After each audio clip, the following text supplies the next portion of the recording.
오늘은 사도행전 말씀을 함께 묵상하겠는데요. 저희가 새벽 기도회 때 사도행전 말씀을 읽습니다. 이렇게 한 면씩 이렇게 읽어 나가는데요. 지난주 이제 다 읽었습니다. 사도행전을 다 읽고 사도행전을 다 읽은 시점에서 사도행전이 던지는 중요한 메시지가 무엇일까, 그것을 함께 오늘 나누어 보고자 합니다. 사실 사도행전은 성경에서 중요하지 않은 책이 없겠지만 예수님을 따르던 제자들의 모습을 기록한 유일한 책이다라고 할 수 있습니다. 그러니까 예수님을 따르던 제자들이 그 이후에 어떻게 복음을 전하고 또 어떻게 신앙생활을 했고 또 교회를 어떻게 세워나갔고, 이러한 것들이 나오는 유일한 책이 사도행전이다라는 것입니다. 그래서 초대교회의 원시 형태, 가장 초창기 형태도 사도행전에 나오고 있고요.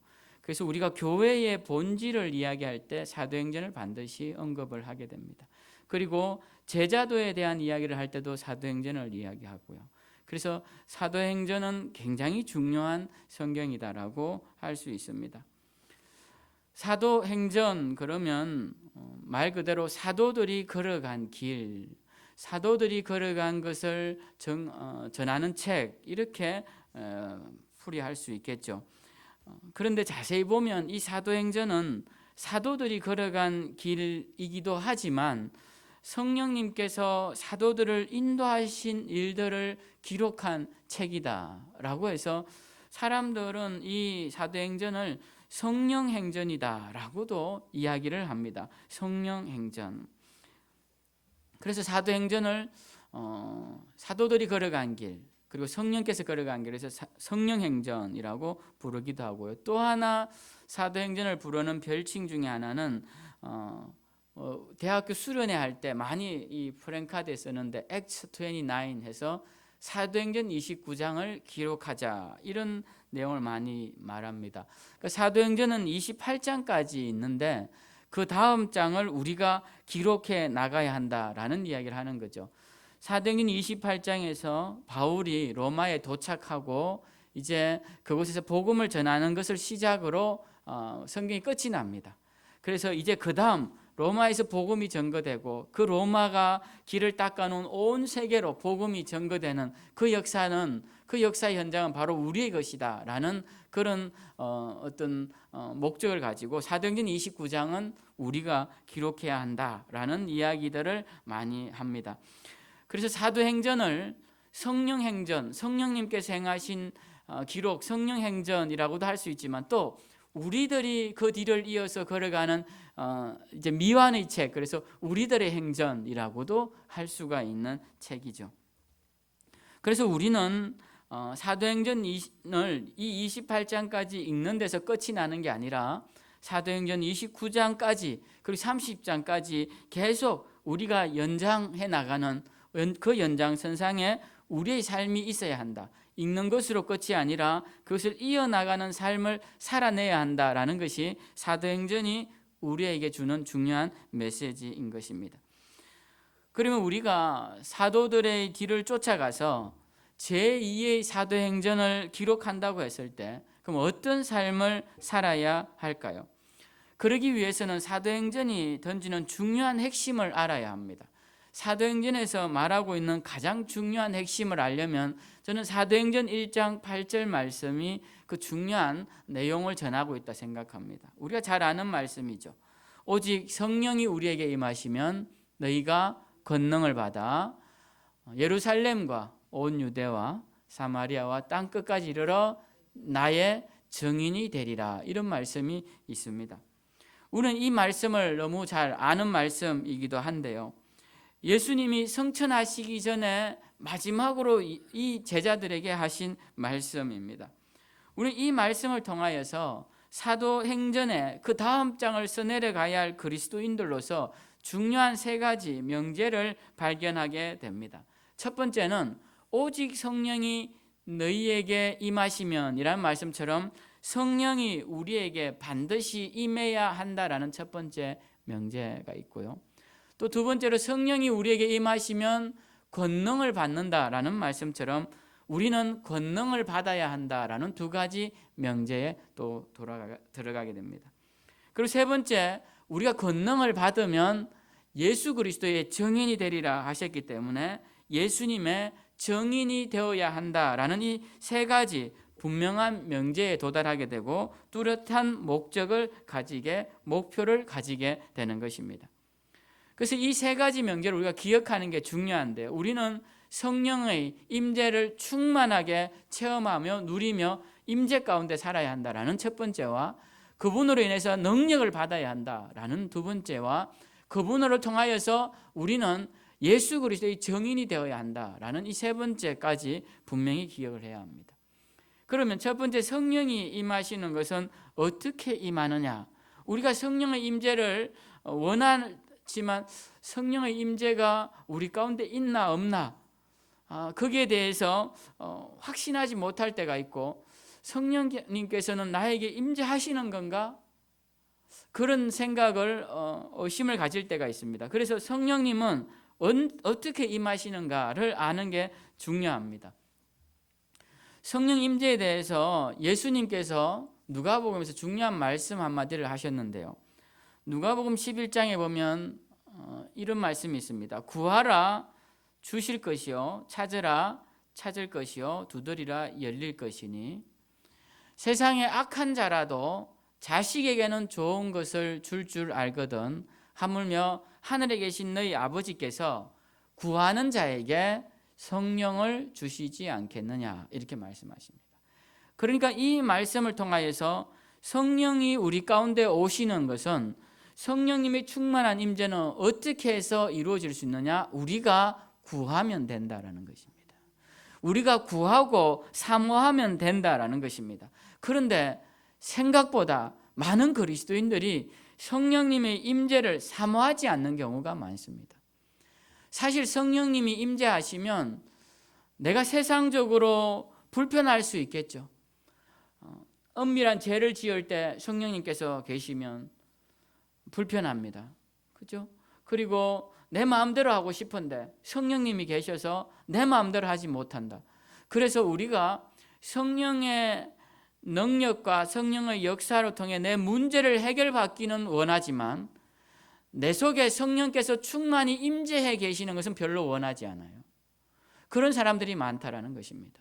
그래서 우리가 성령의 임재를 사모하는 것에 있어서 굉장히 뜨뜻미지근한 사람들이 많다라는 것이. 오시면 좋고 안 오셔도 괜찮은 그런 성령의 사모하면 안 된다라는 것이죠.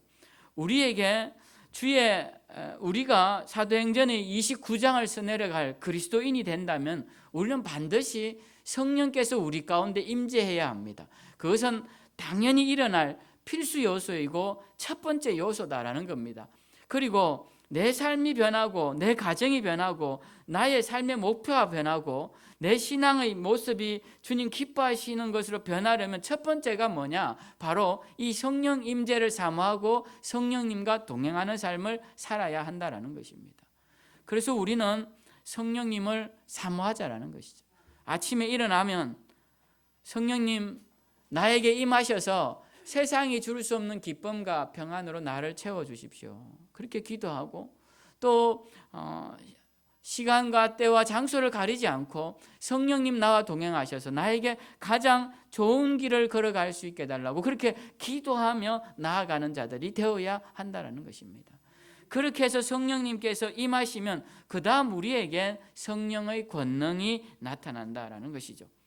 성령의 권능은 하나님의 자녀로서 마땅히 갖게 되는 권세와 능력을 의미하는 것입니다. 그래서 성령님이 임재하시면 우리는 성령의 사람이 되고 성령의 사람에게는 분명히 그에 맞는 능력이 있다라는 것입니다. 세상에 지위가 있죠. 세상에 공직사회도 지위가 있습니다. 계급이 있고 회사도 마찬가지고요. 그 지위와 직위, 계급은 거기에 맞는 책임과 함께 그 맞는 권세도 주어지는 것이죠. 계급이 낮은 사람이 할 수 있는 것과 높은 사람이 할 수 있는 일의 차이는 분명하게 있습니다.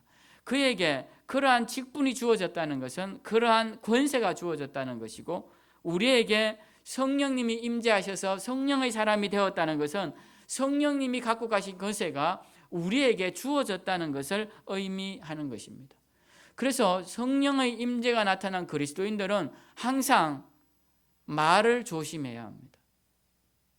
우리가 말을 함부로 하는 사람은 어느 사회든 가장 낮은 집단에서 말을 가장 함부로 합니다. 왜? 말을 아무렇게나 해도 책임질 일이 없거든요. 가장 낮은 위치에 있는 사람들은 항상 불평을 해도 상관이 없습니다. 그 불평이 들어주면 그만이고 안 들어줘도 그만이고, 들어주면 좋고 안 들어줘도 내 스트레스 풀려서 좋아서 하는 거죠. 그러나 위치가 한 단계 올라가면 할수록 많은 말을 하고 많은 책임을 질 수가 없기 때문에 말에 권위가 실리고 항상 말을 조심스럽게 하게 됩니다. 우리가 성령의 사람이다라고 하면은 항상 말을 조심해야 합니다. 우리의 말에 권세가 있기 때문에 한마디 말을 하더라도, 우리 자녀들에게 말을 하더라도, 우리 이웃에게 말을 하더라도, 우리 성도들에게 말을 하더라도 조심스럽게 말을 해야 하는 것이죠. 왜? 그 말에 능력이 나타나니까. 제가 어릴 때 들었던 동네 아주머니들이 늘 자녀들에게 하는 그런 참으로 지금은 거의 하지 않지만 그런 말들은 이제 많이 사라졌지만, 그런 말들이 만약 그가 그리스도인이라면 그 말대로 그 자녀에게 일어나면 어떻게 하겠습니까? 그래서 우리 그리스도인들이 성령의 임재를 받은 사람들은 특별히 말을 조심해야 된다. 왜? 우리에게는 권세가 주어졌기 때문에 그렇다라는 것입니다. 그러면 성령의 임재가 임한 사람들에게 어떤 능력이 나타났는지 사도행전을 중심으로 살펴보면 크게 세 가지로 볼 수 있는데요. 첫 번째는 방언과 같은 은사들이 나타납니다. 이 방언은 구원의 비밀을 말하는 도구로서 사용되어지는데, 사도행전에서 나오는 방언은 특별히 지역 방언이라고 해서 다른 나라 언어나 다른 지역 언어로 말을 하게 되는 것을 말합니다. 내가 영어를 한마디도 못했는데 갑자기 미국 사람들이 이렇게 왔는데 내가 기도하면서 영어를 막 말을 하게 되는 거죠. 그 영어는 어떤 내용이냐? 예수님이 그리스도시고 하나님의 아들이라는 내용이 막 나오는 겁니다. 그래서 미국 사람들이 그 말을 알아듣게 된 것이죠. 그때 당시에 오순절에 일어난 방언들은 바로 이런 지역 방언들이었다는 겁니다. 그러나 그것이 이제 고린도서로 넘어가면서 그 방언이 형태가 조금 달라지게 되는데요. 지역 방언이 아닌 여러 지역의 사람들이 알아듣지 못하는 이상한 언어들로 방언을 하기도 하는 것이 나타나기도 합니다. 오늘날도 그런 방언들이 많이 있죠. 그러나 그 방언들 내용은 모두가 다 예수 그리스도 구원의 비밀에 대한 이야기들을 전했던 것을 사도행전에서 볼 수 있습니다. 두 번째는 치유의 능력이 나타나는데요. 베드로와 요한이 오순절날 성령의 임재가 일어나고 그가 한 첫 번째 일은 성전에 올라가면서 날 때부터 걷지 못하는 사람을 걷게 한 사건이었습니다. 내가 너에게 은과 금은 줄 것이 없지만 나사렛 예수 이름으로 명하노니 일어나 걸어라 라고 하자 그 사람이, 앉아있던 사람이, 걷지 못하여 주저앉아있던 사람이, 한 번도 걸어보지 못한 자가 일어났다라는 것이죠. 사도 바울도 똑같은 기적을 행합니다. 그가 성령의 충만한 은혜를 받고 루스드라에 갔는데 그곳에도 날 때부터 걷지 못하는 자가 있었다는 거예요. 날 때부터 걸어본 적이 없는 자에게 바울이 기도함으로써 그가 일어났던 것을 보게 됩니다. 똑같은 상황이 일어난 것은 모두 다 상징적인 의미가 있는 것이죠. 하나님의 능력이 한 번도 걸어보지 못한 자, 걷다가 주저앉은 자가 아니라 한 번도 걸어보지 못한 자도 일으키시는 능력이 나타난다는 걸 보여줌으로써 우리에게 신앙의 능력이 얼마나 큰지를 보여주는 것입니다. 세 번째로 나타나는 능력은 예지의 능력들이 나타나는데요. 사도 바울이 예루살렘으로 올라갈 때 그 가는 길에 여선지자들이 옵니다. 그리고는 바울의 허리띠를 풀어서 자신들의 몸을 얽어매면서 당신이 올라간 이 예루살렘에 도착하면 이 허리띠의 주인인 당신은 우리처럼 이렇게 얽매임을 받을 것입니다 라고 성령님이 알려주신다라고 말을 합니다. 그러니까 성령님의 임재를 입은 사람들은 예지의 능력으로 나타나기도 하더라는 것이죠. 이것은 더 정확히는 하나님의 음성을 듣는 능력이 일어난 것이죠. 우리는 이러한 능력이 언제 일어나느냐? 성령의 임재가 일어나면 이 능력도 따라 나온다라는 것을 알게 됩니다. 그렇기 때문에 성령이 우리에게 임하시면 우리가 권능을 받는데 이러한 권능을 통하여서 우리는 주님의 일을 할 수 있다라는 것이죠. 우리가 성령 임재는 사모함으로 얻을 수 있다라고 말씀을 드렸죠. 물론 주시는 주체는 하나님이시고 임재하시는 분은 성령님이시지만 우리가 사모함으로써 그분이 찾아오시는 거죠. 성령님이 찾아오시는 겁니다. 그렇기 때문에 이것은 사모함의 영역, 의지의 영역입니다. 그러니까 여러분들이 더 많이 사모하시고 더 많이 기도하시고 더 간절히 하시면 성령님의 충만한 임재가 여러분 가운데 있다라는 것이에요. 그러나 이 능력의 영역은, 이 권능이 나타나는 영역은 믿음의 영역이다라고 저는 생각이 됩니다. 우리에겐 이미 권세가 주어졌어요. 우리에겐 능력이 이미 주어졌습니다. 그런데 우리는 이것을 믿지를 못해요. 우리에게 성령이 임재했다면 우리에겐 믿음, 능력이 임한 겁니다.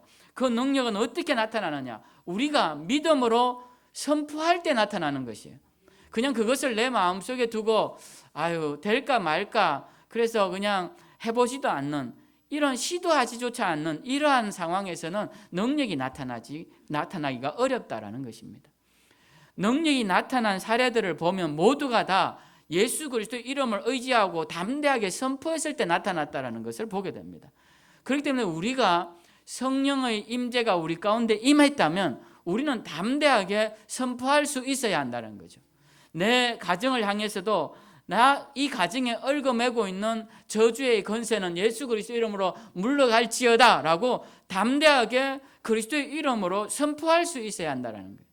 자녀들을 향하여서도 축복의 선포를 하고 예수 그리스도의 이름으로 이 나의 사랑하는 자녀가 축복을 받을 줄 믿습니다 라고 선포하고 기도할 수 있을 때 이것이 능력으로 나타난다는 거예요. 그럼 왜 선포하지 않느냐? 믿음이 없기 때문에, 확신이 없기 때문에 그렇다라는 것이죠.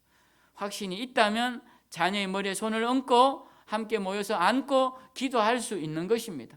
남편을 향하여서도 기도할 수 있고, 가정을 향해 기도할 수 있고, 또 연약한 지체를 향해 기도할 수 있고, 이웃을 향해 기도할 수 있고, 불신자들을 향해 선포할 수 있는 것이, 이것이 무엇을 통하여? 믿음을 통하여 나에게 주신 권세를 하나님께서 주셨으니 그 능력을 사용하겠다라는 그런 믿음으로 가능한 일이다라는 것입니다.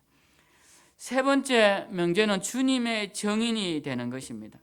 어떻게 되느냐? 이 주님의 증인은 앞에가 의지의 영역이요, 두 번째가 믿음의 영역이라면 세 번째는 행함의 영역입니다. 이것이야말로 주님의 증인이 되는 것이야말로 나가서 복음을 전하지 않으면 증인이 될 방법이 없습니다.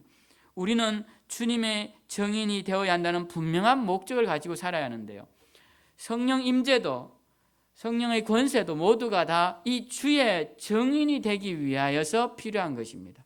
그래서 예수님께서 성령이 너희에게 임하시면 너희가 권능을 얻을 것인데 이 모든 것은 나의 증인이 되기 위함이다라고 말씀을 하신 것입니다. 그래서 우리는 이 성경을 통하여서 또 사도행전을 통하여서 우리는 어떤 목적을 향해 살아가야 하는가에 대해서 분명한 인식을 갖고 있어야 됩니다. 우리는 주님의 증인이 되어야 한다라는 것입니다. 여러분, 사람이 목적이 사라지면 얼마나 무기력해지는지 모릅니다. 우리는 내 삶이 여기서 끝이 났어. 제가 한번 생각을 해봤어요. 보통 70이 되면 난 할 거 다 했다 이렇게 생각하시죠. 예전에는 60이 되면 다 그렇게 생각하셨는데 요즘은 한 70 정도 돼야 그래도 이제 뭐 어떤 것이 다 내려놓겠다 이렇게 하시는데, 저희 아버지 연세가 88세세요. 88세. 그러니까 만약에 70에 은퇴를 하셨으면 18년을 더 사시는 겁니다. 우리가 만약 70에 내가 사명을 놓고 목적을 다 했다라고 생각한다면, 만약 저희 가정에 생각해 보면, 예를 들면 18년 동안은 뭘 할 거냐라는 것이죠. 그 18년이 얼마나 긴 시간입니까? 생각해 보면 제가 은퇴할 때까지 남은 시간이 건강하게 하나님 지켜주신다면 20년 정도 남았는데 그 시간하고 거의 비슷한 시간이다라는 것이죠. 그러면 우리가 삶에 있어서 내 목적을 그냥 놓는 순간 그 다음 어떤 시간이 되느냐면 이도 저도 아닌 시간이 계속 흘러가는 것이야. 아무것도 아닌 시간이. 그래서 사람은 목적이 분명하게 있어야 된다라고 생각합니다. 저도 그래서 목회를 70에 은퇴한다 할지라도 주님을 향한 사명은 끝나지 않았다는 생각을 해야 되겠구나라는 생각을 해요. 그것이 꼭 목회적 단상에서 하는 일은 아니라 할지라도 내 삶에 있어서 주의 정인된다는 이 목적은 내 나이가 80이든 90이든 이 목적은 분명하게 가지고 살아야겠구나라는 생각을 하게 되었다는 겁니다.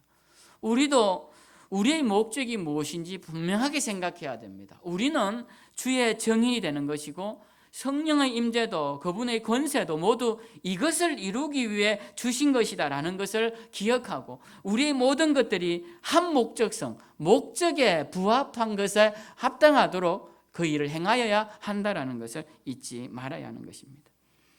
주님이 정인되는 것, 그것이 우리 삶의 목적이요, 내 능력의 근거요, 성령님이 나에게 오신 이유가 된다는 사실을 잊지 말아야 합니다. 그래서 우리는 모두 주님의 정인이 되어야 할 것이고 사도행전에 나오는 중요한 등장인물들은 모두가 다 예수님의 정인되었던 사람들이다라는 사실을 우리는 잊지 말아야 하는 것입니다.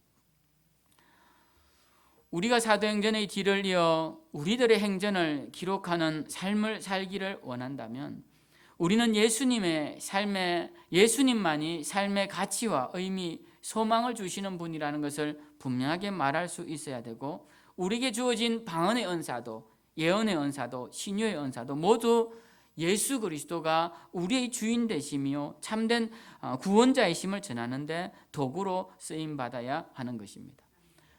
오늘 우리가 읽은 본문에 나오는 주인공 사도 바울은 이 목적에 너무나 부합한 삶을 산 사람이었습니다.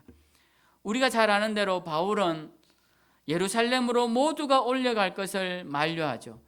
성령의 임재가 충만한 여선지자들까지 가서 당신이 예루살렘으로 가면 결박을 당할 것입니다 라고 하면서 만류를 합니다. 그런데 바울은 끝까지 예루살렘으로 올라가죠. 근데 여러분, 우리가 여기서 잘 보아야 하는 것은 바울이 왜 올라갔느냐라는 것입니다.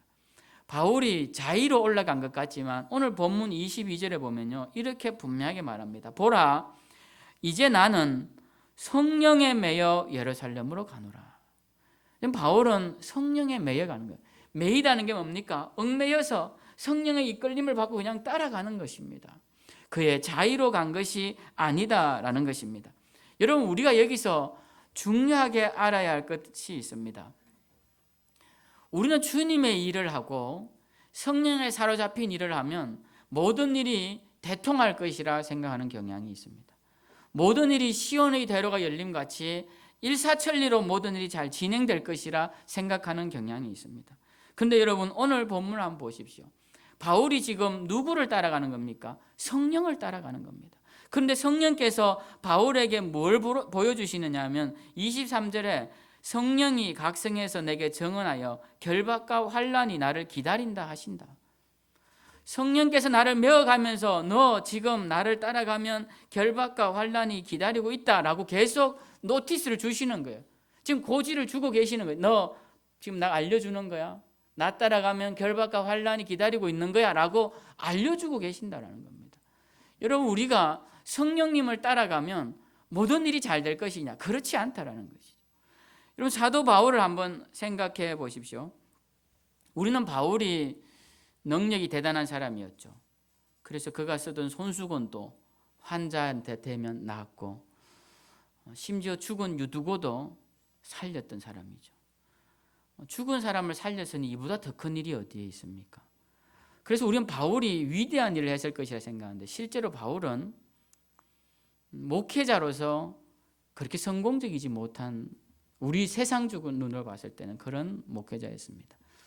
개척을 해도 개척한 교회들이 그렇게 크게 성장하지 못하고 또 쫓겨나기도 하고 또 개척을 해놓았더니 서로 분란이 일어나가지고 또 서로 타벌을 짓기도 하고 또 개척을 해놓고 갔는데 후임으로 온 사람이 도리어 바울을 비난하던 것을 허용해서 그 개척한 교회가 바울을 비난하기도 하는.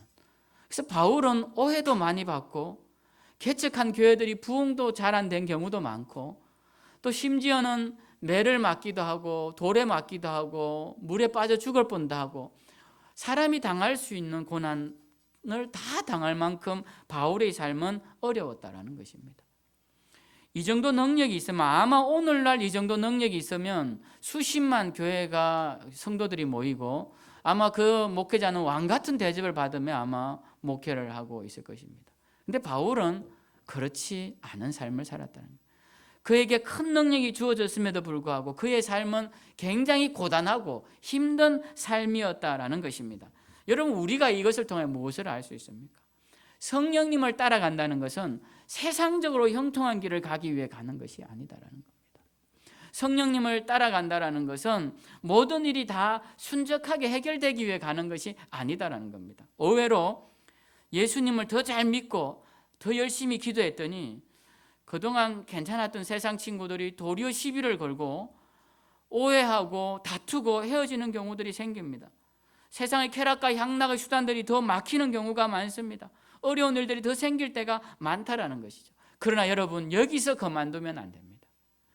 수많은 그리스도인들은 여기서 그만두는 경우가 많다라는 것이. 그래서 성령님의 은혜를 더 사모하지 않고 더 깊은 세계 속으로 들어가지 않고 그냥 적당하게 선을 누리면서 세상에 한 달이 주님께 한 달이 걸치며 살아간다라는 것입니다.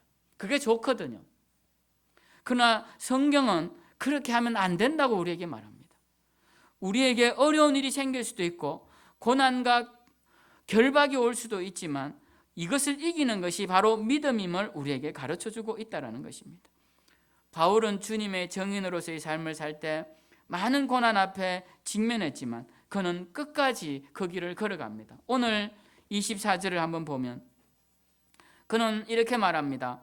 내가 달려갈 길과 주 예수께 받은 사명, 하나님의 은혜의 복음을 증언하는 일을 마치려면 나의 생명조차 조금도 귀한 것으로 여기지 아니하노라. 그는 끝까지 성령에 매여 성령께서 가라고 하시는 길을 가더라라는 것입니다. 저는 어릴 때부터 친척 식구들한테서 사명을 저버린 자가 어떻게 비참하게 생을 마감했는지에 대한 이야기를 종종 들으며 자랐습니다. 그래서 사명을 받으면 절대로 그 사명을 떠나면 안 되는구나. 그것이 어릴 때부터 뇌리에 박혀서 살아왔어요. 그래서 저는 아내와 연애할 때도 나는 다른 것은 몰라도 목회적 사명은 못 버린다. 그건 꼭 알고 시집을 와야 된다라고 이야기를 한 것이 그 어릴 때부터 거의 세뇌되다시피 제 머릿속에 그게 박혀 있었던 것입니다. 이 사명을 버리면 큰일 나는구나. 사도 바울도 그의 일생에 한번 주어진 사명을 버리는 일이 없었다라는 겁니다. 결박이 기다려도 환난이 기다려도 그는 주님의 증인이 된다는 이 사명, 이 사명을 이루기 위해서 끝까지 그 길을 걸어갔다라는 것입니다. 제가 수요 예배 때 요한계시록 말씀을 이제 21장, 22장만 하면 다 끝나는데요. 계시록을 묵상하다 보면 사람들이 가장 궁금해하는 것 중에 하나가 예수님 언제 오시느냐는 재림의 시기와 그리고 666은 무엇이냐라는 거하고 휴거는 언제 일어나느냐 그리고 7년 대환란은 언제 일어나는가 천년왕국은 무엇인가 이런 거에 대해서 많이 궁금해합니다.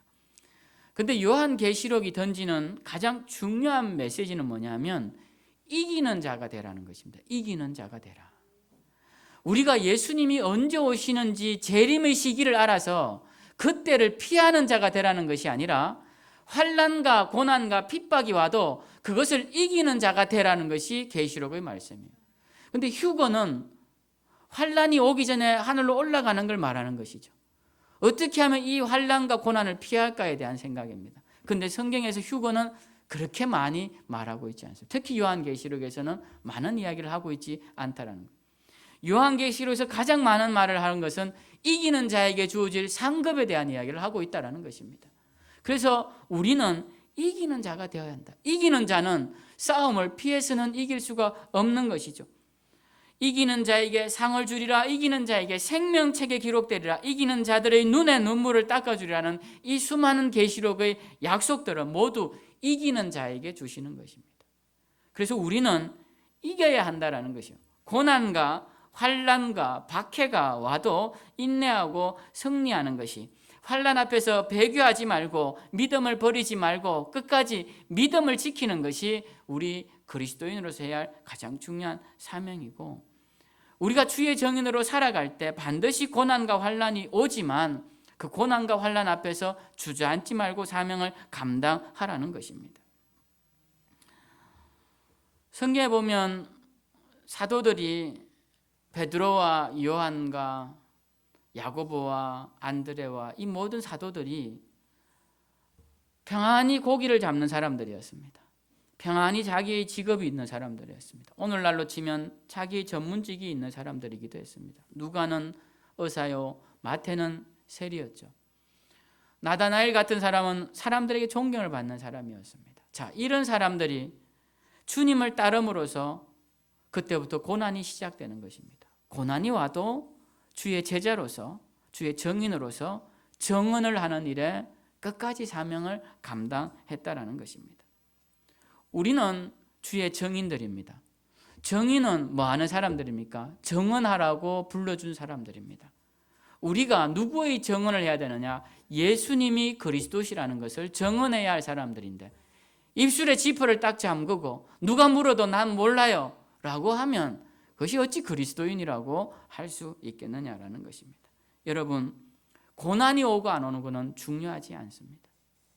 환난이 오고 안 오고는 중요하지 않습니다. 고난이 오면 이기고 나갈 터이요, 고난이 오지 않으면 가던 길을 더 빨리 갈 터이요, 그러한 마음으로 가시면 되는 겁니다. 우리가 신앙의 여정, 사명의 항해의 바다에 돛을 펴고 앞으로 나아가고 있다면 앞에서 바람이 불어올 때는 닻을 바다에 던지고 배를 세우고 돛을 접고 기다리면 될 것이고, 뒤에서 바람이 불어오면 닻을 들어 올리고 돛을 펴서 바람을 타고 목적지를 향해 나아가면 되는 것입니다. 단지 방향만 바꿀 필요가 없습니다. 포기하지만 않으면 된다라는 것입니다.